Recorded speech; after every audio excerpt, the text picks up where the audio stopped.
bouse de vache, ça peut être aussi les déchets donc, que nous produisons chez nous, par exemple, le reste des aliments que nous consommons donc, journalièrement.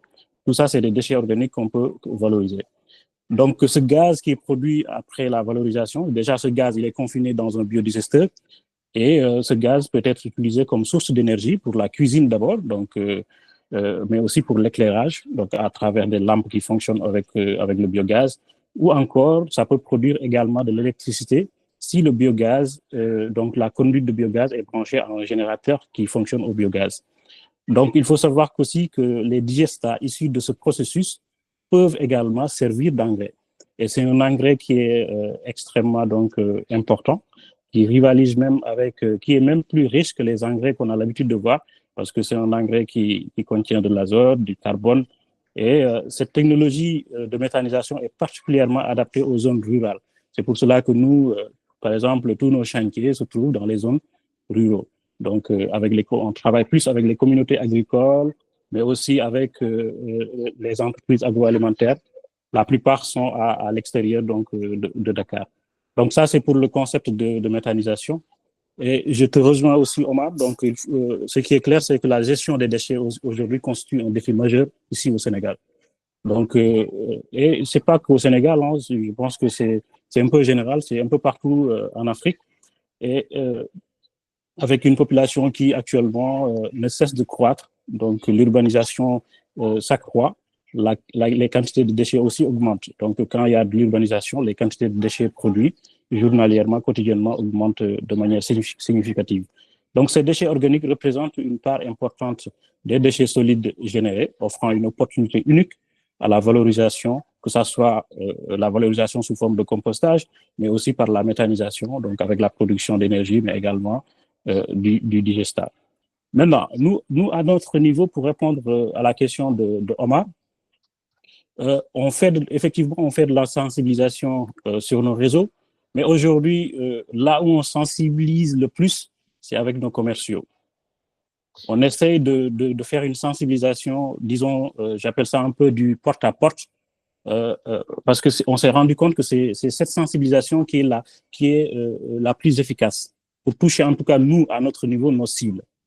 Euh, euh, Par exemple, sur les réseaux sociaux, sur les plateformes LinkedIn ou sur les réseaux sociaux comme par exemple Facebook, Instagram, oui, on peut toucher du monde, mais c'est pas le monde, en fait, nous, c'est pas notre cible. C'est pas le monde agricole, c'est pas en général les grosses entreprises agroalimentaires qu'on cible, parce que il faut savoir aussi que ceux qui génèrent le plus de déchets, en tout cas des déchets qui sont nuisibles, ce sont les entreprises agroalimentaires. Ça, il faut le savoir. Aujourd'hui, pas plus tard que la semaine dernière, j'ai visité une entreprise agroalimentaire qui avait fait appel à nos services pour une étude de préfaisabilité. On s'est rendu compte qu'ils génèrent par an plus de 3000 tonnes de fientes de volaille par an. Et la plupart du temps, c'est des déchets qui sont éparpillés un peu partout au niveau de la ferme. Donc, ils n'ont pas de système de gestion ou de stockage de ces déchets-là pour pouvoir éventuellement les revendre, parce qu'il arrive qu'ils revendent, par exemple, ces déchets-là aux entrepreneurs agricoles, donc qui l'utilisent sous forme d'amendement. Mais ces déchets sont mis comme ça à même le sol. Et ce qu'ils ne savent pas, c'est que ces déchets-là, en fait, ils constituent une mine d'or, en fait. Et nous, quand on a fait notre prospection pour essayer de déterminer un peu le besoin donc, de ce client-là, on s'est rendu compte que derrière, chaque mois, il dépense jusqu'à 900 000 francs CFA en termes de facture d'électricité, juste parce qu'ils utilisent donc la compagnie, en fait, l'électricité de la compagnie nationale, donc la Sénélec. Et derrière, les déchets, d'après évaluation, c'est plus de 3000 tonnes de fientes de volaille qu'ils ont sur place, leur permettrait, juste si on les valorise avec une unité semi-industrielle, je ne parle même pas d'une unité de méthanisation industrielle, c'est avec une unité semi-industrielle, par exemple, de 50 mètres cubes, ils peuvent largement produire de l'électricité pour l'éclairage de la ferme, pour la machine qui produit les aliments de poulets parce qu'ils ont des poulets de ponte en fait au niveau de la ferme. Donc ils vendent des œufs en fait. Donc ils ont une partie, c'est comme une usine de production donc au niveau de la ferme, une usine de production d'aliments de poulets de chair et de poulets pondeuses. Donc, ça fonctionne aussi à l'électricité fournie par la compagnie nationale, c'est-à-dire la Sénélec. Donc, on s'est rendu compte que si on arrive à valoriser, s'ils arrivent à valoriser ces 3000 tonnes de déchets par an, ils auront assez d'énergie et toute l'énergie produite par l'unité de méthanisation va couvrir très largement parce que leur facture d'électricité va juste être à 5,5% de l'ensemble de l'énergie qu'ils vont produire journalièrement. Donc, c'est que dalle en fait. Donc, ça veut dire que non seulement ils vont être autonomes en termes d'énergie, donc qu'ils vont éventuellement pouvoir même revendre le surplus d'énergie à d'autres agriculteurs s'ils le veulent. Mais eux, actuellement, ils sont en train d'opter sur l'épuration parce qu'ils ont la possibilité aussi. Disons que c'est pas quand même une petite entreprise, c'est une entreprise, c'est une société anonyme. Donc, ils ont les moyens et ils sont en train de réfléchir sur comment ils vont prendre une partie du biogaz qui sera produit par l'unité semi-industrielle de méthanisation et de l'épurer et de le mettre dans des bonbonnes de gaz et de le commercialiser donc au niveau du marché local. Donc, ça permettra de régler aussi certaines problématiques liées à la cherté des bonbonnes de gaz, mais aussi ils peuvent aussi fournir donc de l'énergie, du gaz. On parle de méthane ici, donc c'est disons que un mètre cube de méthane c'est 10 kilowatts électriques en fait, 10 kilowatts pardon. Donc, ils vont pouvoir fournir aussi à d'autres industriels de l'électricité. Et je ne parle même pas de l'engrais. Quand on a effectué l'étude de préfaisabilité, on s'est rendu compte que juste avec la vente d'engrais, la vente de digesta, et le fait qu'ils soient autonomes en termes d'électricité, donc ils vont, chaque mois, ils vont, disons, réduire leurs coûts, donc en termes de facture d'électricité, ils ne vont plus payer les 800 000 moyens qu'ils payaient par mois, mais aussi ils deviennent donc, ils peuvent être revendeurs d'énergie également. Donc, ils se sont rendus compte que nous-mêmes, on s'est rendu compte après l'étude que à la fin, d'ici 2 ans, s'ils, par exemple, parviennent à mettre en place l'unité semi-industrielle de méthanisation, d'ici 2 ans, ils vont avoir un retour sur investissement. D'ici 2 ans, ils vont amortir carrément l'unité semi-industrielle. Donc, c'est pour vous dire qu'aujourd'hui, et j'ai donné cet exemple-là, mais il y a des centaines d'entreprises qui sont dans les mêmes situations aujourd'hui. Et c'est pour cela même qu'il y a d'autres structures qui essayent de faire donc la même chose, comme il y a le GGBI, par exemple, qui essaie de faire la même chose aussi avec l'entreprise Sodeka, donc la Casamançaise, ceux qui vendent de l'eau là, la Casamançaise, mais aussi il y a la compagnie sucrière sénégalaise aussi également. Donc, il y a beaucoup d'initiatives aujourd'hui qui sont nées et qui sont un peu plus focus sur ces entreprises agroalimentaires-là, parce qu'il faut savoir que c'est eux qui génèrent le plus de déchets organiques de façon journalière et personne ne s'en rend compte. Et le plus aberrant dans tout ça, c'est que le méthane est évacué à même le sol. Le méthane, il est 28 fois plus polluant que le CO2. Ça, il faut le savoir. Beaucoup de gens, ils pensent que c'est le CO2 qui crée les gaz à effet de serre. Effectivement, c'est le cas, mais ils oublient aussi l'impact du méthane. Le méthane, aujourd'hui, est 28 fois plus polluant que le CO2. Et ça, c'est la véritable problématique aujourd'hui. Et en ce qui concerne, donc, pour finir avec cette question, en ce qui concerne donc la décharge de Mbobos, tu as effectivement souligné cette part-là. Mais je pense que pour la décharge de Mbobos aujourd'hui, c'est plus de la responsabilité de l'État, en fait. Donc, je pense que au niveau de ma veille, j'ai cru comprendre qu'ils sont en train de mettre en place, en fait, de rassembler des bailleurs, de faire des études pour voir aujourd'hui comment ils arrivent donc à valoriser ces déchets-là au niveau donc de la décharge de Mbopes. Je pense que c'est un appel fort et je pense aussi que, espérons aussi qu'avec les nouvelles autorités, que cela puisse aboutir très rapidement, mais aussi surtout avec l'inclusion du secteur privé également.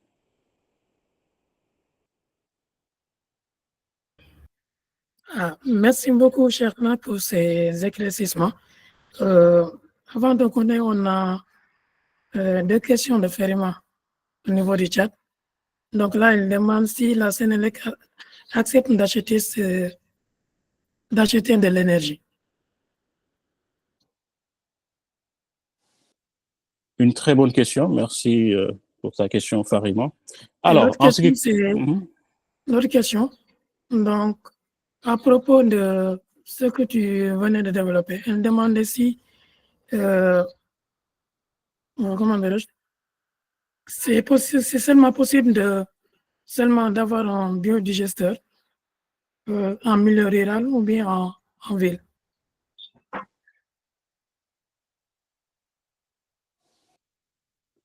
Alors, pour la première question, donc en ce qui concerne la Sénélec, alors il faut savoir que la filière de la méthanisation, elle n'est pas très développée au Sénégal et de manière générale en Afrique, hein. Donc, il y a une réglementation qui est sur place, mais l'écosystème n'est pas très huilé que ça. Donc, aujourd'hui, il y a, comme par exemple dans les pays développés, moi j'ai eu la chance de visiter l'unité de méthanisation de Montpellier. Euh, Eux, ils ont la chance que aujourd'hui leur compagnie nationale d'électricité achète donc les unités, l'énergie que produisent les unités de méthanisation, que ce soit les unités agricoles ou bien les unités communautaires. Donc c'est leur compagnie nationale qui achète directement parce qu'ils ont des systèmes de canalisation pour ça. Voilà. Maintenant, malheureusement, ici au Sénégal, pour le moment, c'est pas le cas. Mais il y a toujours la possibilité parce que le biogaz, en fait, il est transportable, en fait. Donc, c'est un gaz qu'on peut transporter d'un site à un autre. D'ailleurs, même, ce qui fait la particularité du projet dont je vous ai parlé, par exemple, il a la particularité que là où va être implanté le site de méthanisation, il est à 5 km de là où le site principal, en fait, de là où se trouve le site principal. Donc, ça veut dire que l'unité de méthanisation sera à 5 km et ensuite, le biogaz, l'énergie va être transportée donc jusqu'au site principal pour être utilisé au niveau de la ferme principale. Donc, ça, c'est la particularité du biogaz. Donc, aujourd'hui, les opportunités qui se présentent donc, pour ce client-là, par exemple, c'est éventuellement de revendre cette énergie à d'autres industriels, à d'autres entreprises agroalimentaires, d'autres industriels qui ont un besoin donc accru en termes d'énergie. Mais aussi, cette énergie, le méthane, il peut être revendu aussi, donc avec le système de compression. S'il est compressé dans des bonbonnes de gaz naturel, il peut être revendu aussi au ménage. Par exemple, si le ménage achetait sa bonbonne je dis n'importe quoi, à 3 000 francs, peut-être qu'il va acheter une bonbonne de méthane à 1 800 ou à 1 500. Donc, ça revient encore, ça augmente le pouvoir d'achat de nos ménages également. Donc, ça, c'est la particularité. Maintenant, on espère aussi que il y aura avec l'implication des nouvelles autorités, avec la Sénélec aussi, qu'il y aura peut-être des pourparlers pour essayer de voir en fait si la filière arrive à se développer à ce stade-là, qu'il y ait la possibilité de revendre cette énergie, donc justement à la compagnie nationale. Pour la seconde question, oui, il y a des unités, en fait, pour les unités domestiques, il y a la possibilité d'avoir une unité, de petites unités de 2 ou de 3 mètres cubes chez vous, si vous avez de l'espace. Il faut quand même avoir un petit espace donc, pour le mettre en place. Donc, il y a différents types d'unités, hein. Donc, il y a des unités qui sont conçues avec du béton armé ou bien des agglos, c'est-à-dire du génie civil. Il y a des unités aussi qui sont à géomembrane. Comme par exemple, ce que fait mon partenaire, j'aime pas le concept de concurrent. Par exemple, ce que fait Metanizer. Je vais lui faire un peu de la pub, quoi. Lui, donc, il vend des unités domestiques avec justement donc de petites unités de 3 mètres cubes, si je ne m'abuse, donc qui sont à géomembrane, qui sont adaptées, donc même dans le milieu urbain. Ça aussi, c'est possible. Maintenant, pour le milieu rural aussi, ces unités sont adaptées, mais aussi il y a d'autres unités comme par exemple celui de génie civil, comme par exemple celui de Domfix, donc conçu par le PNB, le Programme national de biogaz, ou bien même par d'autres types d'unités. Donc, il y a tout le temps, en fait, il y a cette adaptabilité-là, il n'y a pas de crainte là-dessus. Mais il faut juste savoir que c'est un gain, mais que ce qu'on soit en milieu urbain ou pas, c'est toujours un gain. Vous aurez toujours, même si vous êtes en appartement, vous aurez toujours, si vous avez un peu d'espace, même au niveau du balcon, avec une unité de 1 mètre cube, vous pouvez valoriser les déchets, le reste des aliments que vous produisez chez vous. Et vous pouvez faire du thé avec le gaz, l'énergie que vous produisez. C'est tout à fait possible. Et c'est une démarche, pour moi, c'est une démarche très noble parce que vous donnez un signal très fort aussi à d'autres personnes, vous sensibilisez en même temps. Et si vous avez même chez vous des enfants, vous les sensibilisez sur la nécessité, dès le bas âge, donc de valoriser les déchets, de trier déjà, mais aussi de valoriser les déchets que nous produisons quotidiennement chez nous.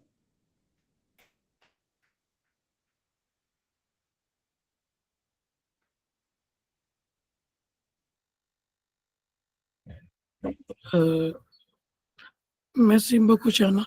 Donc, du coup, est-ce que quelqu'un d'entre vous a des questions à poser à Cherna. Vous pouvez ouvrir votre micro et interagir avec lui.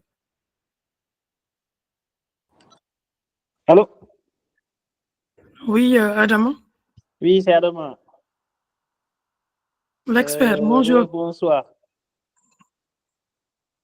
Donc, moi, je m'appelle Adama Sambaba.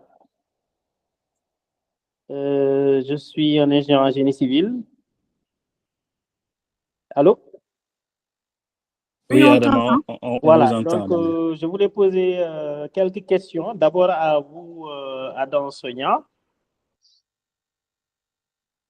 et après à Cherna.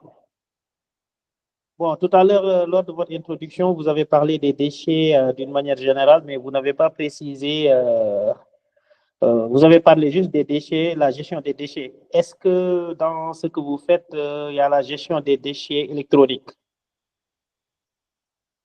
Bon, ça c'est une question. La deuxième question, par rapport au ménage, bon, moi j'ai fait pas mal de projets avec l'Occident. Donc eux, souvent dans leurs bâtiments, on voit à chaque fois un local déchets où il y a différentes bacs et on fait le tri des déchets dans les maisons. Et c'est après qu'on va amener ça quelque part pour peut-être une gestion. Donc, vous, est-ce que, par exemple, au Sénégal, dans ce que vous dites, vous n'êtes pas rencontré à des problèmes de tri des déchets?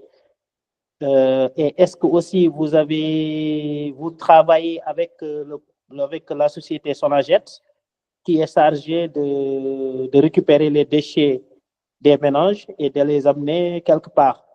Donc, c'est un peu en relation avec le compostage que vous dites, etc. Est-ce que vous comptez travailler avec eux et comment faire pour y arriver, quoi? Ça, c'est pour Adam Sonia. Et pour Cherna, par rapport aux unités dont vous parlez, est-ce qu'il y a la gestion des risques vu que c'est des produits chimiques, par exemple le méthane, comme vous dites, l'azote, etc. Est-ce qu'il n'y a pas un risque de développer des maladies, des fuites de gaz, ou est-ce qu'il y a en fait une gestion des risques quelque part qui aide quand même à ne pas confronter à ces différents problèmes-là, quoi? Donc, ce sont ces questions-là que j'avais pour le moment.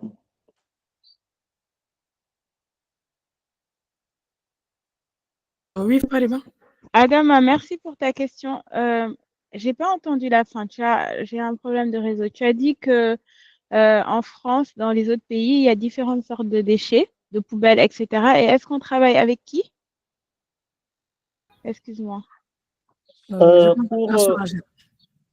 pour le Ah, Sénégal, pour le Sénégal, est-ce que vous travaillez avec la Sonaget? Il y a une société de collecte des déchets et souvent dans les pays occidentaux, on voit dans les locales déchets différentes bacs. On vous dit par exemple, ça c'est les déchets organiques, ça c'est les déchets, d'autres types de déchets. Et c'est marqué en couleur, par exemple des bacs en vert, des bacs en bleu, des bacs en rouge pour montrer les différents types de déchets qu'on fait. Et c'est déjà trié dans les maisons.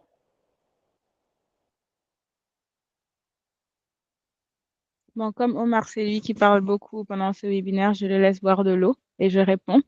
Je me permets de répondre si tu me laisses, Omar. Effectivement, Adama, c'est une très bonne question. Alors oui, nous, on a déjà pris des contacts avec la SONAGED. On est déjà en train d'échanger pour pouvoir travailler ensemble par rapport à leurs points de collecte pour voir comment dans ces points de collecte, on peut travailler ensemble pour sensibiliser au tri. Donc, le mot essentiel dans tout ce que tu dis, c'est le tri des déchets. Mais cependant, on ne travaille pas seulement avec la SONAGED. Pour nous, c'est important d'intégrer les mairies parce qu'aujourd'hui, la gestion des déchets au Sénégal n'est pas gérée que par la SONAGED. Il y a l'intermédiaire des mairies. Et aussi, en plus de la SONAGED, on laisse l'opportunité de faire une gestion décentralisée des déchets. C'est-à-dire, aujourd'hui, la SONAGED prend tous les déchets et va les amener jusqu'à Meubus. Meubus, c'est loin et on a besoin de camions, etc., pour les amener jusque là-bas. dans nos poubelles au Sénégal, on a entre 30 et 60% de déchets organiques. C'est les déchets dont Chekna parle, c'est les déchets qu'on peut utiliser pour faire de la méthanisation ou autre chose. Donc, c'est-à-dire que si tu prends aujourd'hui les 250 camions qui vont chaque jour à Mbebes, imaginons il y a à peu près la moitié, c'est seulement des déchets organiques. Donc, nous, même si c'est important qu'on trie les déchets et on va travailler avec la Sonaged dessus, c'est aussi important de se dire, ces déchets-là, est-ce qu'on a besoin de les transporter aussi loin? Donc, aujourd'hui, Chekna, il dit qu'il peut installer dans les fermes, etc., de quoi gérer ces déchets sur place. Nous, c'est ce qu'on veut aussi faire dans les quartiers, parce que le résultat de ces déchets, c'est soit un fertilisant plus du gaz. Ça, c'est des choses dont on a besoin dans le quartier. Pourquoi on va amener ça jusqu'à Mbebes pour que ce soit mélangé à d'autres déchets, que ça remplisse Mbebes pour rien du tout, que ça crée du méthane, on ne peut même pas l'utiliser pour rien du tout qui va polluer. Donc, nous, on travaille aussi avec les mairies pour pouvoir voir comment ces déchets-là spécifiquement, on peut les gérer sur place dans les quartiers. Et on travaille avec les ramasseurs de déchets parce que dans les quartiers, ils font déjà un travail formidable et on essaye de voir comment les gérer en organisation, en association, en GIE pour qu'ils puissent s'unir et venir dans le quartier gérer ces déchets organiques. Donc, oui, on travaille avec la Sonaged, oui, on se lance pour le tri, mais en plus de ça, on travaille avec la mairie et les ramasseurs de déchets locaux pour que ces déchets-là restent sur place et puissent créer du compost ou du biogaz. Désolée de me briller, Warnek. Je te laisse répondre, Chekna, avant de répondre. Ndaï, tu veux parler de cette question ou tu veux poser une question à Chekna? Bonsoir, je veux poser une question à Cheikhouna. Je ne suis pas Farimade, je ne parle pas de si, Didi, gna. Je suis Ndaï, tu es jalouse, la jalousie va te tuer, tu es jalouse. Ouais, donc on laisse Chekna d'abord répondre à la question de Adama Balangé. Voilà, je ne te donne pas la parole. Non, pile. Donc, je vais écouter. D'accord, je vais répondre à Adama, donc avant qu'il pose sa question. Merci déjà pour toutes ces questions-là qui sont extrêmement pertinentes. Pour revenir à la question de Adama, il a parlé des risques liés donc vu que nous manipulons en fait un produit qui est non seulement corrosif, mais il est explosif également. Donc, il y a ces deux particularités du produit que nous manipulons. Effectivement, il faut savoir que nous faisons de la maintenance préventive. Donc, ça, c'est après l'installation. Il y a une maintenance préventive, mais aussi, nous faisons aussi de la maintenance curative. Donc, en cas de souci, nous nous déplaçons. Mais même quand il n'y a pas de souci, nous nous déplaçons aussi pour vérifier si tout est OK. Ça, c'est la première des choses. Mais aussi, en construisant aussi, il faut savoir déjà que le risque d'explosion, il est extrêmement faible, en fait. Il est extrêmement faible pour ne pas dire qu'il est nul. Pourquoi? Parce que le gaz, il n'est pas comprimé. Le gaz, il n'explose que quand il est comprimé. Au niveau du biodigesteur, le gaz n'est pas du tout comprimé. Donc, il n'est pas comprimé. Donc, là, le risque d'explosion, il est quasi nul, en fait. Maintenant, il peut y avoir certainement donc des fuites, vu que, hormis, par exemple, la partie du génie civil, si c'est le modèle à génie civil, ou sinon, si c'est le modèle à géomembrane, dans tous les deux cas, il y a de la plomberie. Donc, par exemple, les branchements qui vont partir, par exemple, si c'est une unité domestique, le branchement qui va partir vers la cuisine. L'autre branchement, par exemple, si c'est au milieu agricole, l'autre branchement qui va alimenter, par exemple, la chambre de stockage de produits périssables, ou bien, par exemple, le système d'irrigation de la ferme. Donc, au niveau donc, de la plomberie, il se peut qu'il y ait, par exemple, une fuite. Ça arrive. Mais dans tous les cas, nous, déjà, dès que l'unité est prête, il y a un test d'étanchéité qu'on effectue pour éviter ces fuites-là. Et quand un équipement est défectueux, donc on ne le colmate pas, on le remplace immédiatement. Et tous nos équipements aussi sont certifiés. Donc ça, c'est la partie domestique, c'est-à-dire les plus petites unités de méthanisation, ceux qui vont disons, de 1 mètre cube jusqu'à 18 ou 20 mètres cubes. Maintenant, pour les unités industrielles, il faut savoir que la particularité, c'est qu'aujourd'hui, tous les acteurs importent leurs équipements depuis l'étranger. Ils importent la technologie depuis l'étranger. Et ça, c'est l'une des problématiques aujourd'hui de la filière de la méthanisation au Sénégal.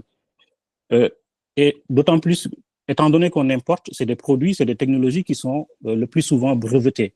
Et quand c'est breveté, ça veut dire que le risque, il est quasi nul en fait. Ça veut dire qu'il y a des tests parce que dans les pays européens ou dans les pays asiatiques, ils sont beaucoup plus regardants. Ils ont des normes qui sont très, très, très contraignantes. Donc, pour justement qu'il n'y ait pas ces risques-là. Donc, en ce moment-là, pour les unités semi-industrielles et industrielles, là aussi, c'est très strict. Donc, il n'y a quasiment pas de risque de pollution ou de risque d'explosion ou de risque de... tout est calibré et il y a toujours de la maintenance préventive et de la maintenance curative.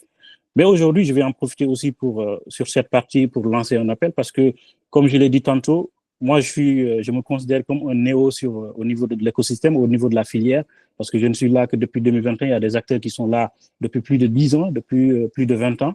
Et aujourd'hui, moi, en tout cas, quand je suis venu dans l'écosystème donc de la filière de la méthanisation, ce que j'ai remarqué immédiatement, c'est que la question que je me posais, pourquoi tous les acteurs importent leur technologie depuis l'étranger?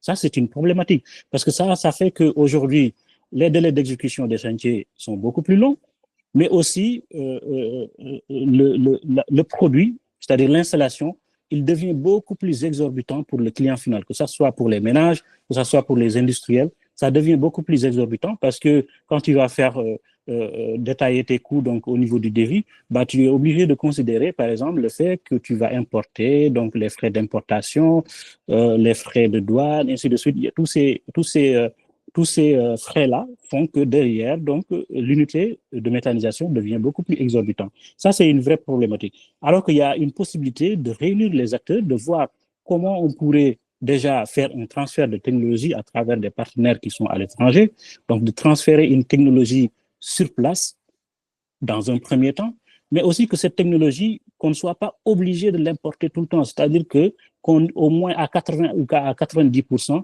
de ces équipements-là, qu'ils soient conçus localement avec des matériaux locaux. C'est tout à fait possible. Et il y a des partenaires qui sont ouverts à ça. Et ça, c'est une perspective, c'est une question que je lance comme ça. J'espère que ça va faire écho.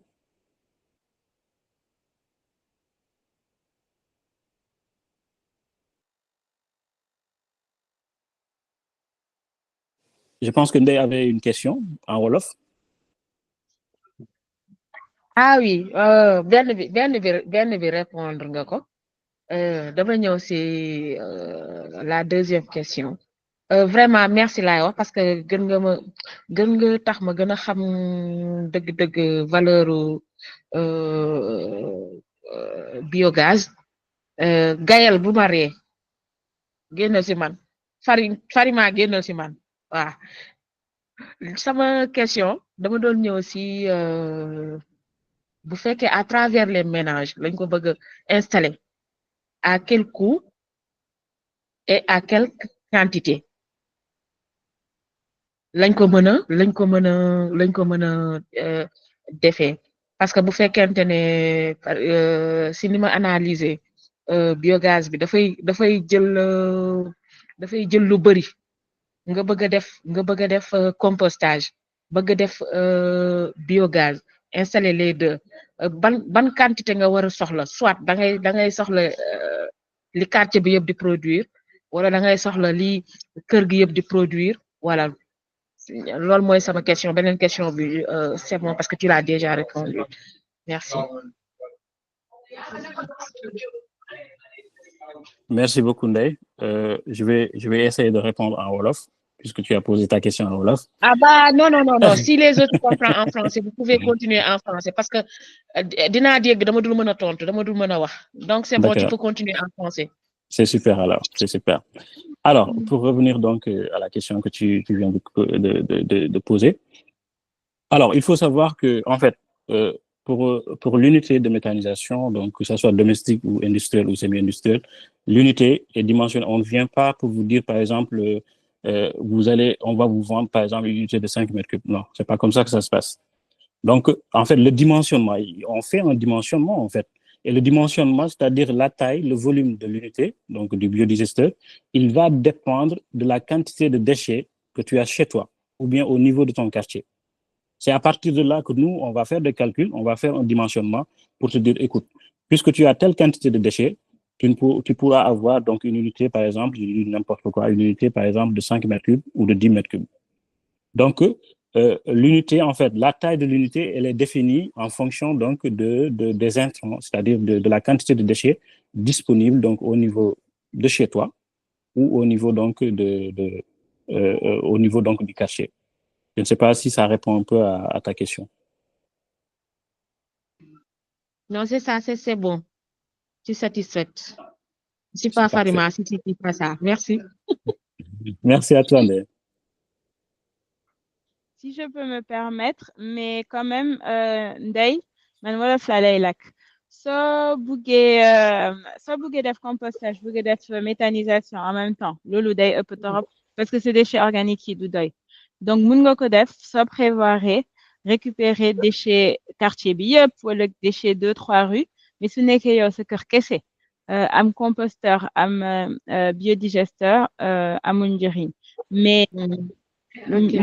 le mieux même, c'est que compostage dafa yomb soxlawul installation bu compliqué mais engrais kese ngay am alors que méthanisation soo ko defee sa kër di nga am engrais am tamit gaz parce que ci compostage bi gaz méthane bi duñ ko capter dañuy yëngal déchets organiques yi de telle sorte que mu bañ a am méthane donc c'est comme si dañ ko doon perte. Bon, c'est mieux pour l'environnement parce que d'où échapper où, mais en même temps, ñun duñu am méthane. Alors que ci biodigesteur bi, dañ koy bàyyi mu tëju, mu nekk pas au contact de l'air, comme ça gaz bi mun a créé wu te gaz boobu ngay togg.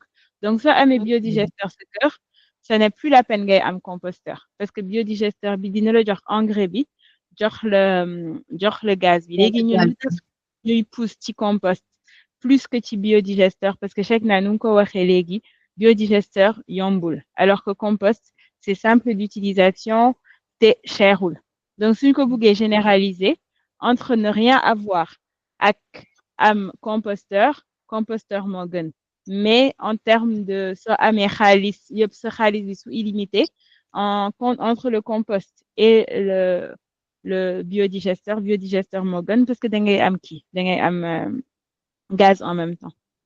D'accord. Leer na.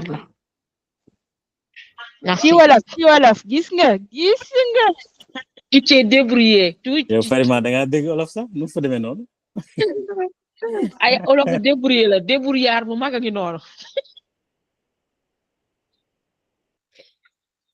Il y a Adama qui a levé la main. Alors, vas-y. Oui, en fait, c'est pour Adam Sonia par rapport aux déchets électroniques. Je pense qu'il a oublié de répondre sur ça.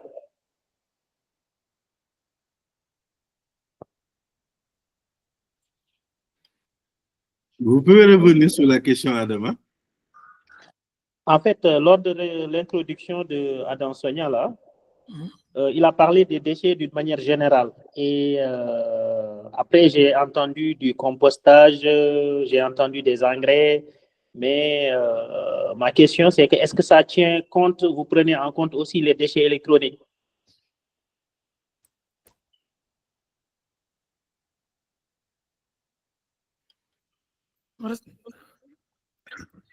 Je peux répondre ou bien Omar, tu réponds? En fait, pour ce projet, Adama, donc là, nous, on reste focus sur les déchets organiques. Mais néanmoins, on a prévu des activités de sensibilisation, de formation sur le tri. Donc, il y aura un tri qui se fera au niveau des écoles pour catégoriser les différents types d'objets qu'on trouvera sur place. Donc, il y aura les ramasseurs qui seront là pour effectivement venir récupérer des déchets solides. S'il y a une possibilité de qu'on soit en collaboration avec une entreprise qui récupère tout ce qui est déchets organiques, ce sera une bonne opportunité pour nous. Comme ça, eux, à leur niveau, ils viendront directement les récupérer au niveau des écoles.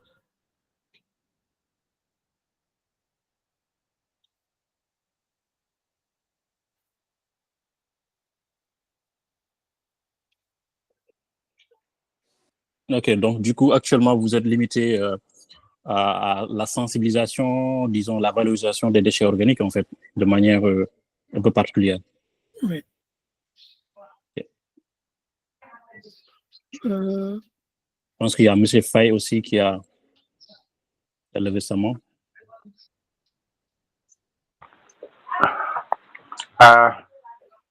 Salam alaikum. Bonjour, voilà, bonsoir, ça dépend. Bon, je vais parler Diola pour Omar Kassoumay. Kassoumay, mais les autres ne vont pas entendre. Oui, je sais, oui. Oh, Mais je vais faire ok, merci. une transcription à Farima après. Ouais, non, Farima, c'est pas grave, elle comprend Diola. Voilà, merci beaucoup pour la présentation, c'est très intéressant. Et ma question est pour M. Cheikhna. Parce que vous avez déjà dit que vous êtes dans le domaine depuis 2021, ce qui fait que minimum vous êtes à votre 4e année.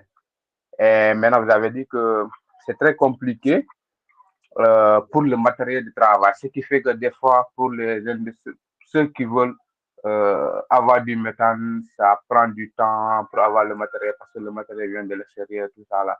Et qu'avez-vous fait? Est-ce qu'il y a déjà des procédures que vous avez entamées pour au moins avoir des partenaires de l'extérieur ou bien d'ici au Sénégal, voir comment fabriquer localement ou bien je ne sais pas comment avoir ce matériel-là ici, parce que ça permettrait au moins à nos jeunes ou bien nos experts qui sont là d'avoir de l'emploi et aussi que la livraison ou bien ce que vous êtes en train de faire, que ça soit très vite pour ceux qui en bénéficient.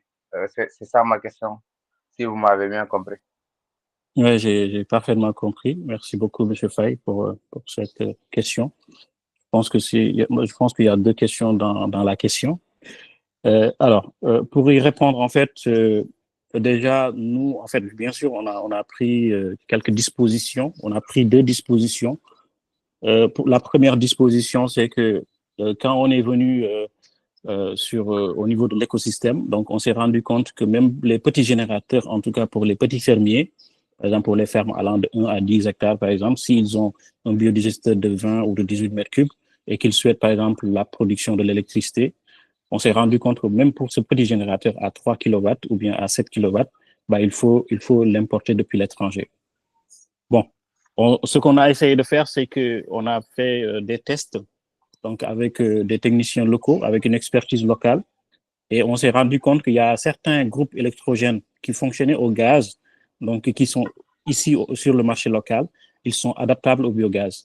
Donc ça, c'est l'une des premières découvertes qu'on a fait avec nos tests. Donc c'est le générateur, c'est l'un des générateurs aujourd'hui que nous utilisons pour les petits fermiers. Donc ça nous revient beaucoup plus moins cher et beaucoup plus moins cher pour le client en l'occurrence. Donc c'est des petits générateurs que nous modifions et nous les réadaptons. C'est des générateurs neufs, hein, donc mais qui fonctionnent au gasoil, et nous on les réadapte pour qu'ils fonctionnent au biogaz. Ça c'est l'une des premiers leviers que nous avons donc actionné. Maintenant, en ce qui concerne le semi-industriel et l'industriel, aujourd'hui nous on a un partenaire technique. On a un partenaire technique parce que ce qu'on essaye de faire aussi, c'est que, en tout cas nous, à notre niveau, à notre échelle, ce qu'on essaye de faire, c'est vraiment de produire le maximum donc d'équipements localement pour que la technologie nous revienne beaucoup plus moins cher et qu'à la fin, que le client final aussi puisse l'avoir à moindre coût. Parce que l'idée, c'est pas que une poignée de privilégiés puissent avoir accès à la technologie, mais c'est de la vulgariser pour que chez tout un chacun, chaque agriculteur, chaque entrepreneur agricole puisse avoir donc la possibilité d'accéder à la technologie. Parce qu'aujourd'hui, quand on parle d'autonomie en termes d'engrais, quand on parle d'autonomie en termes d'énergie, donc qui parle d'autonomie en termes d'énergie, ça veut dire que tu ne dépends plus de la Sénélec. Tu réduis tes coûts. Si tu devais acheter du gasoil pour avoir de l'énergie, bah, tu ne l'achètes plus. Donc, ton système d'irrigation, il fonctionne parfaitement. Tu peux même installer une chambre de stockage de produits périssables si tu le veux. Et l'autre aspect aussi, c'est que l'engrais coûte extrêmement cher au Sénégal. Donc, il y a une autonomie en termes d'engrais. Ça veut dire qu'aussi, tu réduis ses coûts. Et ça lui permet aussi d'exploiter de plus grandes surfaces, donc au niveau de sa ferme. Et on s'est dit que c'est sur ce levier qu'il faut s'appuyer, en fait. Il faut qu'on parvienne localement. Il ne faut pas qu'on continue à à tendre la main, à dépendre tout le temps de l'Occident, des pays asiatiques, d'importer tout le temps. Non, il faut qu'on sorte de cette logique-là. Il faut qu'on entre dans la logique de comment on va arriver à être autonome, nous-mêmes, le secteur privé. Comment on va arriver aujourd'hui à mettre en place, par exemple, une usine de production d'équipements de méthanisation locale qui va non seulement faire souffler les acteurs locaux, mais même au niveau de la sous-région. Parce que tout le monde importe, tout le monde ne peut pas importer. À un moment donné, il faut que certains acteurs se lèvent, se disent non, nous, on va essayer de changer un peu le game, quoi, en quelque sorte, c'est-à-dire d'essayer d'inverser un peu. Parce qu'il faut qu'on parvienne à s'industrialiser. C'est ça l'enjeu aussi. Donc, chacun à son niveau, je pense qu'on a tous une part de responsabilité, même vous à votre niveau, donc avec la sensibilisation que vous faites, je pense que vous avez aussi un rôle très important à jouer là-dessus.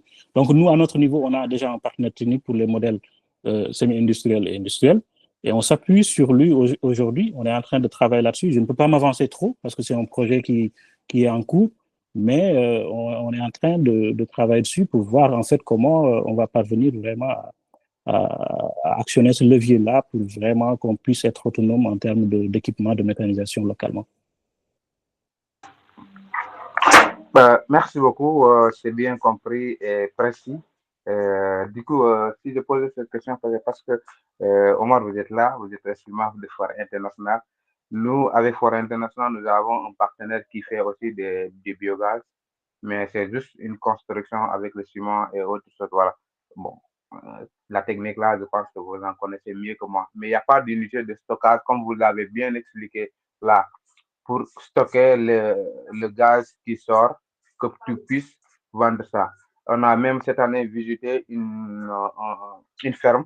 La dame, elle fait le maraîchage, elle fait aussi l'élevage de porc, mais elle a tellement de gaz qu'elle laisse le gaz sortir comme ça là, parce qu'elle allume le gaz avec le feu, parce que sinon, vous en connaissez mieux que moi, si ça reste dans le dôme, ça risque d'exploser ou quelque chose comme ça.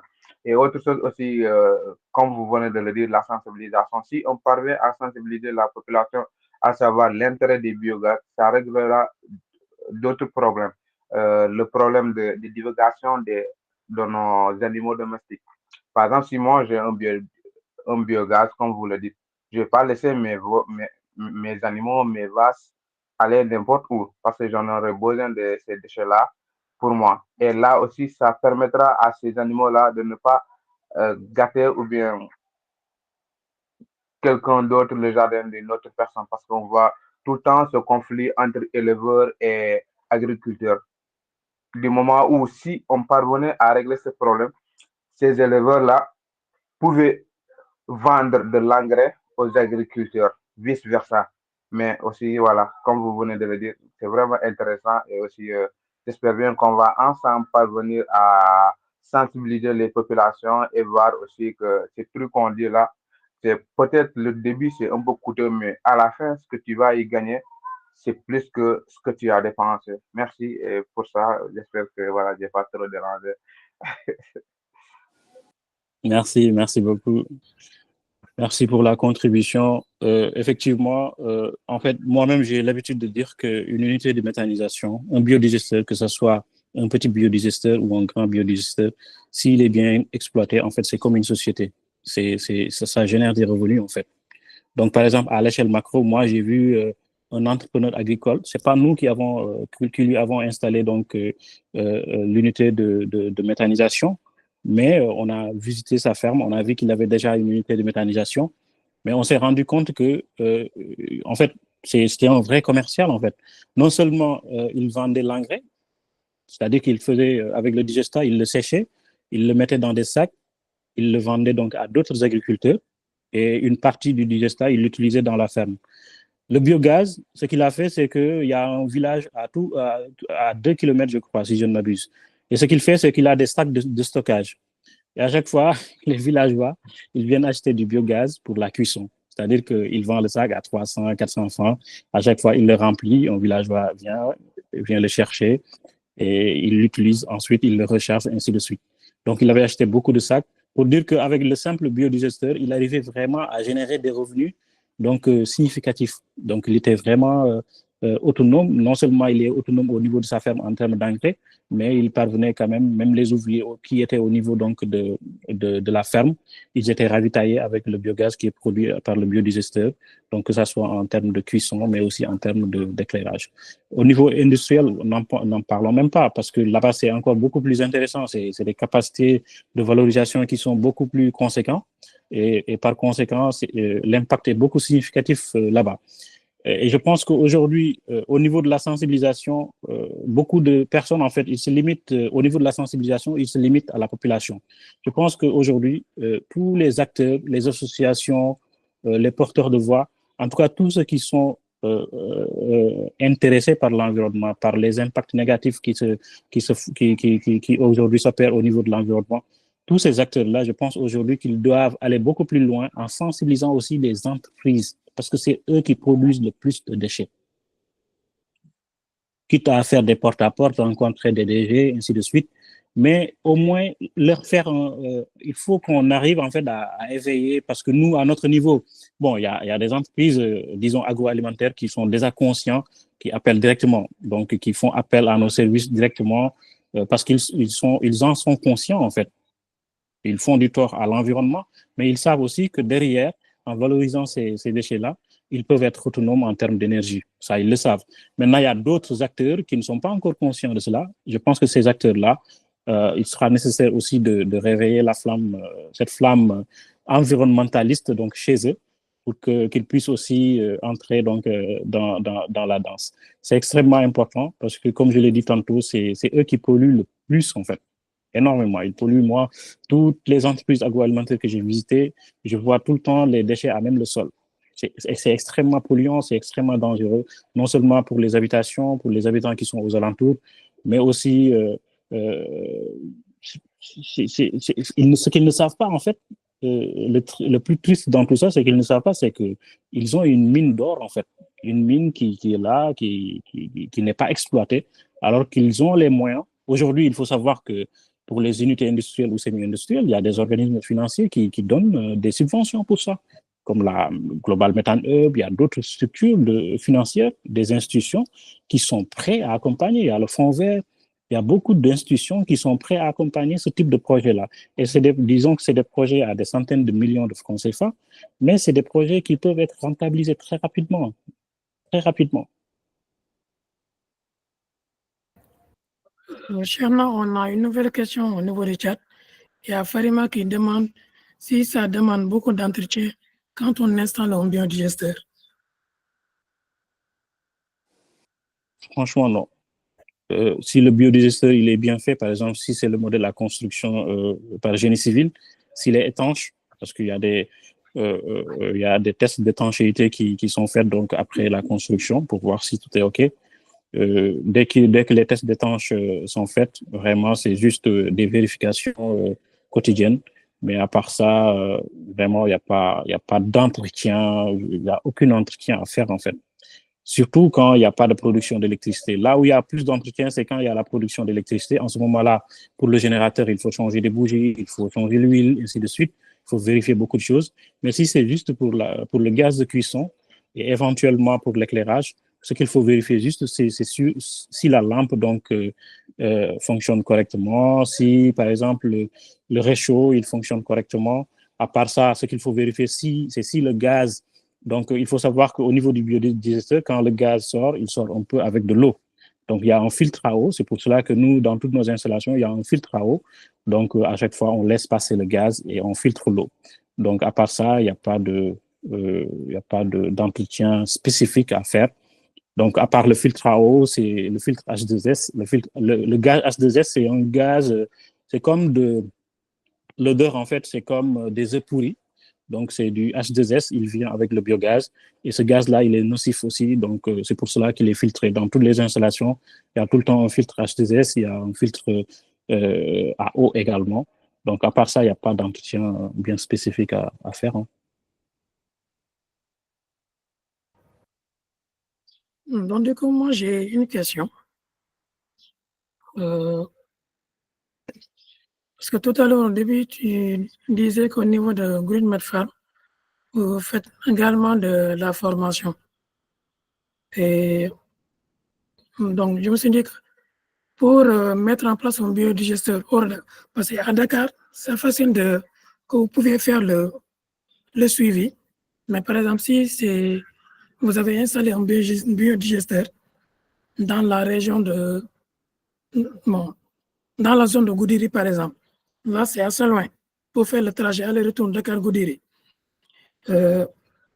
Nécessairement, il faut former le personnel qui est sur place pour faire la formation. Donc, afin d'éviter que, une fois que vous avez fait vous avez fait l'installation du biodigesteur sur place, que eux-mêmes à leur niveau, qu'ils fassent le suivi et même l'entretien, ce qui est primordial à revenir pour un biodigesteur. Est-ce que vous, à votre niveau, vous prenez en compte toutes ces considérations en fonction des zones géographiques du Sénégal? Merci beaucoup pour cette question extrêmement pertinente, Thomas.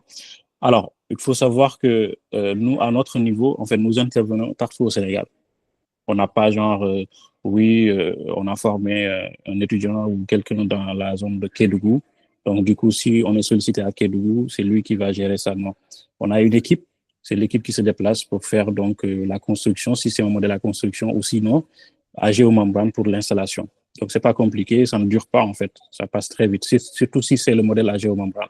Maintenant, derrière, il y a toujours une formation de prise en main. C'est-à-dire que si le client, par exemple, si on lui construit le biodigesteur ou si on lui installe le modèle à géomembrane, derrière, il y a une formation de 3 jours qui lui permettra donc de prendre la main sur le biodigesteur. Donc, il va comprendre comment ça fonctionne, on lui explique tout en fait. C'est une formation purement pratique. Donc, ça n'a rien à voir avec les formations que nous dispensons. Donc, ça, c'est pour la construction ou pour par exemple, le modèle à géomembrane. Donc, quelle que soit la région, c'est notre équipe qui se déplace, qui fait l'installation. Et après l'installation, le client, il est formé. Ou sinon, s'il a quelqu'un qui va gérer donc, le biodigesteur, c'est cette personne qui est formée. Donc, une formation de 3 jours, donc, qui lui permettra de prendre la main sur le biodigesteur. Maintenant, pour les autres, pour la formation en tant que telle que nous effectuons, en fait, cet aspect-là, on a essayé un peu de se diversifier, surtout sur l'année 2024. La formation, on a intégré la partie études, mais aussi la partie formation. Et sur la partie formation, en général, c'est des étudiants, des personnes associatives qui sont intéressées, donc qui sont sensibles aux questions de l'environnement, ou bien même des ingénieurs qui, dans les énergies renouvelables, qui souhaitent, par exemple, accentuer donc leurs connaissances, leurs compétences sur le domaine de la biomasse ou bien de la biométhanisation. Mais aussi, parfois, c'est des étudiants qui doivent faire leur mémoire de fin d'études et qui ont besoin de renforcement de compétences, justement, pour faciliter leur rédaction de mémoire. Donc, il y a toute cette niche de clients qui souhaitent se former. Donc, sur l'année 2024, on a formé plus de 120 personnes, hein, donc sur l'année 2024. Donc, cette formation, c'est une formation qui est théorique, mais également pratique. Donc, il y a la valeur ajoutée, c'est qu'il y a de l'immersion. Donc, après la formation, on regroupe toute la cohorte qui va visiter donc l'une de nos installations sur place. Donc, ou une installation où une entreprise agroalimentaire, par exemple, a mis en place une installation. Donc, c'est l'immersion totale pour qu'ils donc se familiarisent avec le milieu de la méthanisation pour voir exactement, concrètement, comment ça se passe sur le terrain.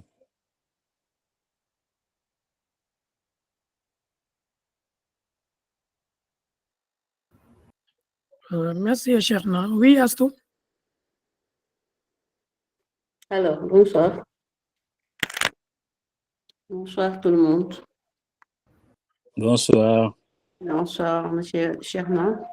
Merci pour la brillante présentation.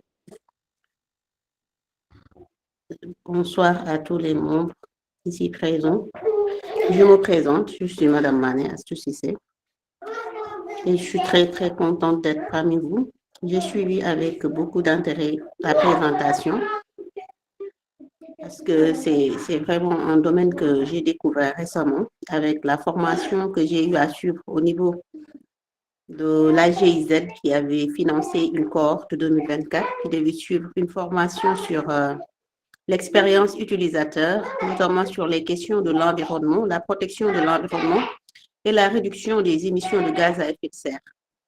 Donc, nous devons normalement soumettre un appel à candidature au mois de mars et que chaque étudiant doit présenter une idée de projet, construire un prototype et présenter le prototype, aller à la rencontre des utilisateurs pour voir comment ils vont accueillir le prototype, ça les arrange ou ça les arrange pas. Et que ce prototype soit en phase avec tout ce qui est réduction des émissions de gaz à effet de serre. Donc, c'est pour cela qu'à chaque fois que je vois ces genres de webinaires, je m'inscris. Je l'ai fait notamment avec l'éco-charbon, le charbon écologique, que je suis en train de finaliser aussi. Avec le biogaz, j'avais déjà fait. Et vraiment, celui-là aussi, j'apprécie beaucoup. Donc, j'ai en tête de mettre en place une start-up qui va œuvrer dans le domaine de l'environnement carrément. Ce sera avec le biogaz ou bien le charbon écologique. Donc, j'aurai besoin de partenaires et vraiment de gens qui vont m'appuyer sur cela. Donc, en fait, ma question est de savoir, vous parlez de la méthanisation, donc c'est quelque chose qui est extrêmement important vu que le méthane a un pouvoir beaucoup plus important de réchauffement de la planète que le CO2 même. Donc, c'est quelque chose que j'aimerais vraiment savoir et aussi savoir quand vous parlez de déchets organiques, par exemple, de quels déchets organiques vous parlez? Vous parlez uniquement d'éjection animale ou bien il y a d'autres composants qui entrent dans la fabrication du biogaz? Ça, c'est à spécifier. L'autre aspect est l'aspect sensibilisation dont vous parlez, parce qu'on a beau créer ou bien mettre en place un prototype, mais si la population, les utilisateurs ne savent pas comment utiliser ce produit, ça ne sert à rien. C'est pour cela qu'il y a pas mal de startups qui s'activent au niveau de la Green Tech. Il y a des financements, donc, comme vous l'avez dit, il y a des financements.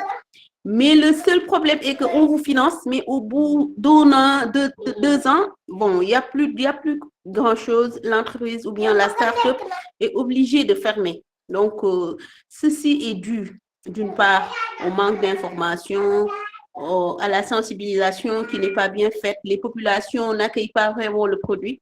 Et ceci, bon, participe à peut-être aux mauvais résultats, donc la fermeture s'ensuit et tout. Donc, si on veut vraiment mettre en place quelque chose de durable et quelque chose qui est en phase avec tout ce qui est réduction des gaz à effet de serre, il faudra se former. Il faudra sensibiliser, surtout les utilisateurs, parce que la méthode UX se base uniquement sur l'expérience utilisateur. Donc, nous, c'est ce qu'on nous a appris. Et vraiment, c'est ce que je compte mettre en avant. Et vraiment, j'aimerais avoir des collaborateurs, des partenaires pour vraiment mettre en place la start-up. Ce sera donc quelque chose, si ce n'était pas trop cher, j'allais commencer avec ce que j'ai, les moyens que j'ai. Mais vu que c'est extrêmement cher, l'installation de l'unité, rien que l'unité familiale, ça coûte cher. Alors, n'en parlons pas s'il s'agit d'une unité industrielle. Donc, je vais attendre un peu, me préparer et mettre tous les atouts de mon côté. Maintenant, si je gagne le projet, j'aurai besoin de partenaires et tout. Donc, vraiment, si vous pouvez me spécifier les types de déchets organiques qu'on utilise avec le montant minimum qu'on peut faire pour commencer à se faire du cash flow, donc ce serait intéressant. Je vous remercie. Vraiment, je vous remercie davantage. Merci. Merci, Madame Astou, pour cette contribution très, très, très intéressante. Alors, j'ai décelé 2 questions dans votre formulation. Alors, déjà pour spécifier au niveau donc des déchets organiques, il faut savoir que les déchets organiques, ce sont des déchets provenant de matières d'origine animale ou végétale. Donc, ça comprend notamment les épaissures de légumes, les restes de viande, les déchets de jardin, donc les herbes, par exemple les feuilles mortes, les tombes de gazon, les déchets issus des industries agroalimentaires dont je parlais tantôt, et de la restauration aussi. Donc, les restaurants, les hôtels, ils génèrent également beaucoup de déchets. Donc, ce sont ces déchets qui sont entièrement biodégradables et qui peuvent être traités soit par compostage ou sinon par méthanisation. Donc, on peut les valoriser par compostage ou par méthanisation. Donc, ça, c'est pour préciser donc, les types de déchets qu'on peut valoriser parce que malheureusement, c'est le constat que j'ai fait. Hein, la plupart, en fait, je dirais c'est une mauvaise sensibilisation, en fait. Même nous, sur le terrain, on se rend compte que beaucoup de gens, ils pensent que le biodigesteur ne peut traiter que la bouse de vache. Parce que malheureusement, il y a eu certains programmes qui ont accentué, par exemple, leur technologie uniquement sur le biogaz. Non. Donc, les biodigesteurs peuvent traiter tout type de déchets du moment que ces déchets-là sont organiques. Ça, c'est à repréciser. Et d'ailleurs même, si nous voulons aujourd'hui que le biogaz soit de meilleure qualité, mais aussi que l'engrais, le digestat, qu'il soit de meilleure qualité, il est essentiel de mélanger les déchets, mélanger les co-substrats. Donc, par exemple, utiliser la fiente de volaille avec de la bouse de vache. Donc, parce qu'il faut toujours se baser sur le rapport C sur N, carbone sur azote. Le rapport carbone sur azote de la fiente de volaille, il est de 8. Le rapport carbone sur azote pour la bouse de vache, si je ne m'abuse, il est aux alentours de 20-25. Alors que pour la méthanisation, pour que ça soit parfait, il faut que ça soit compris entre 20 et 30. Le rapport C sur N. Donc ça, c'est à préciser. Maintenant, peut-être que je vais vous éviter un petit piège, vu que j'ai commencé, en fait, j'ai mis en place la startup en 2021. J'y travaille depuis 2021, mais elle a été mise en place concrètement en 2022. Et l'une des erreurs que j'ai faites, c'est que j'ai eu un petit financement. Farima me laissera pas. Donc, je parle sous le contrôle de Farima. Donc, automatiquement, ce que j'ai fait après ce petit financement-là, c'est de mettre en place un prototype. Bon, c'est toujours bien parce que ça m'a permis de tester, mais c'était plus pour tester parce que la technologie, je savais qu'elle fonctionnait déjà. La technologie, elle existe, que ce soit à géomembrane ou à construction par génie civil, les technologies sont là et elles fonctionnent. Ça, il n'y a pas de souci là-dessus. Maintenant, moi, il me fallait tester la partie production d'électricité. C'est pour cela qu'il fallait que je mette en place donc ce petit biodigesteur-là pour faire des tests à mon niveau pour voir en fait si ça fonctionne ou pas. Voilà. Maintenant, bon, malheureusement, j'y ai dépensé un peu d'argent et après la mise en place, par exemple, du prototype, bah, ce dont on va faire, c'est de pénétrer. Il faut pénétrer le marché. Il faut générer des revenus très rapidement. Et si tu as, par exemple, le petit financement que tu as eu, tu l'as mis entièrement ou disons à 80% sur des tests, après, il ne te reste plus de sous donc pour pénétrer le marché. Donc aujourd'hui, moi, si je devais recommencer, je n'allais pas tout mettre, en fait. J'allais voir quelqu'un qui a déjà un biodigesteur et je lui dis, écoute, je vais acheter un générateur, on va faire des tests ensemble. C'est beaucoup plus économique, ça me permettrait d'avoir les données que je vous souhaitais avoir sans pour autant faire des dépenses qui peuvent être inutiles. Bon, mais on apprend.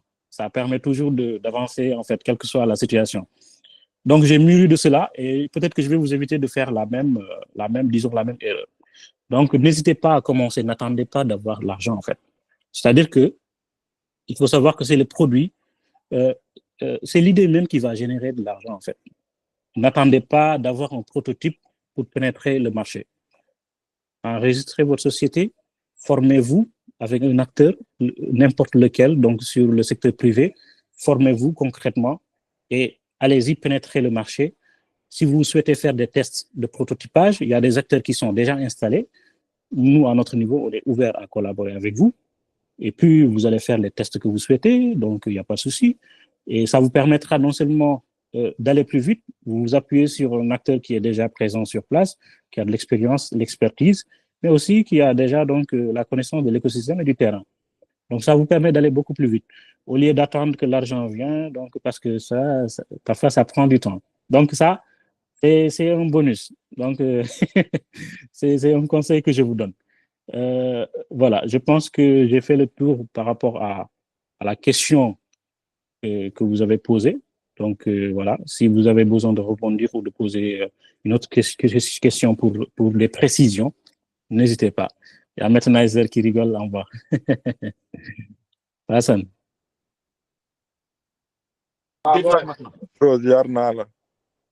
Bonjour, bonjour ou bonsoir tout le monde.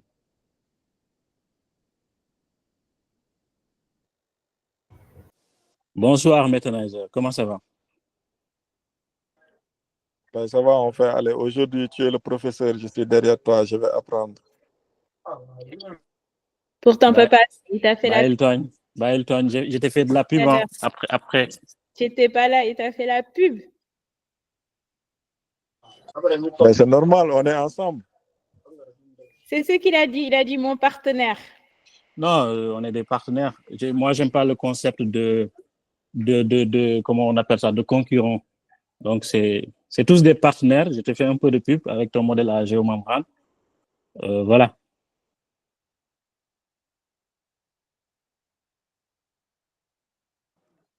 Après, je pense que s'ils sont intéressés aussi, on peut faire le link avec l'association qu'on va mettre en place bientôt. S'il y a des acteurs qui sont là, qui sont intéressés, je vais mettre le lien. Comme ça. L'association? Effectivement, on va profiter de la tribune que adansognan.grune nous offre aujourd'hui pour vous faire part de notre ambition. On a eu l'ambition depuis 2023, je crois, n'est-ce pas, Hassan? C'était à Montpellier. Donc, on souhaite mettre en place une association qui va regrouper tous les acteurs, donc pas que les acteurs du secteur privé de la méthanisation, mais on va élargir aussi toutes les personnes qui sont sensibles à la question environnementale, à la question de la valorisation des déchets organiques. Donc, l'idée, c'est de regrouper tous ces acteurs-là au sein d'une même association parce que c'est ensemble, en fait, qu'on va avoir une voix qui va porter beaucoup plus loin, en fait. Donc, au lieu que chacun reste dans son coin, en train donc de travailler dans son coin, l'idée, c'est de regrouper tous les acteurs donc, de l'écosystème dans une seule association, justement, mais aussi, on aura aussi plus de marge de manœuvre sur les négociations, avec les nouvelles autorités aussi, mais aussi sur les appels d'offres. Ça nous permettra aussi de peser un peu plus lourd parce qu'il faut savoir que les autres acteurs, ils sont là. Hein. Les multinationales étrangères, donc elles sont là et ils sont spécialisées dans la méthanisation. J'en connais certaines même qui sont cotées en bourse, donc qui sont là, qui sont dormants, très discrets, mais qui sont là. Donc nous aussi, le marché il est immense, donc chacun peut se faire en fait, chacun peut grignoter en fait. Et je pense que c'est en nous regroupant aussi qu'on va peser encore beaucoup plus lourd. Donc c'est l'idée qu'on a un peu essayé de mûrir durant ces derniers mois. Je pense qu'Apa Hassan va mettre donc le lien d'inscription sur le chat. Donc, ça permettra à tout un chacun, si vous êtes sensible donc à la question, n'hésitez pas à vous inscrire. Comme ça, on va, dans une démarche vraiment inclusive, on va essayer de mettre en place tout ça ensemble.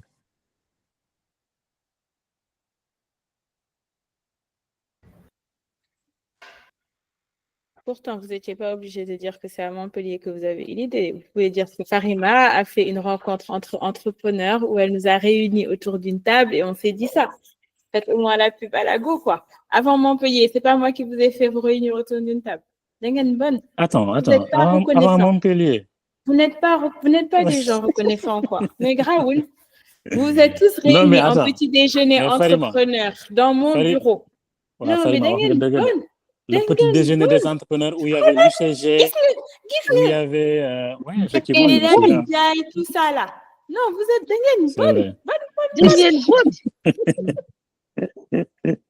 c'est pas d'étonne, quoi.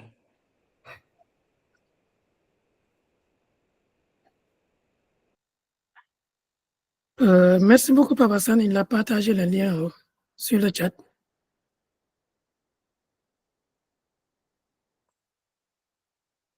Donc, du coup, là, on va clôturer la session. Avant tout d'abord, je tenais à remercier Cherna qui nous a partagé son expérience et de donner de très bonnes orientations sur la valorisation des déchets. En tout cas, moi, j'ai beaucoup appris. Merci beaucoup. Et même si j'oublie quelque chose, Je vais t'appeler même à 1h du matin. Donc, merci beaucoup à tout un chacun d'avoir assisté à cette très belle session d'échange avec Cheikh Nathiam. Et on vous donne rendez-vous la prochaine fois, Inch'Allah. Et excellente soirée à tous. Merci à vous. Allez. Ciao, ciao, bravo Ciao, ciao. Chekna, merci et félicitations pour ton projet et félicitations Merci. pour l'association que vous voulez créer. Je voulais juste savoir, c'est une association où tout le monde peut rejoindre, même les individuels, les entreprises, tout le monde, hein? Oui, tout le monde, oui. Ok, super. Alors, on va faire max de partage. Merci infiniment. À très bientôt. Au revoir. Bye bye, Omar. Merci beaucoup pour la facilitation. À bientôt. Au revoir. Allez, au revoir. Au revoir.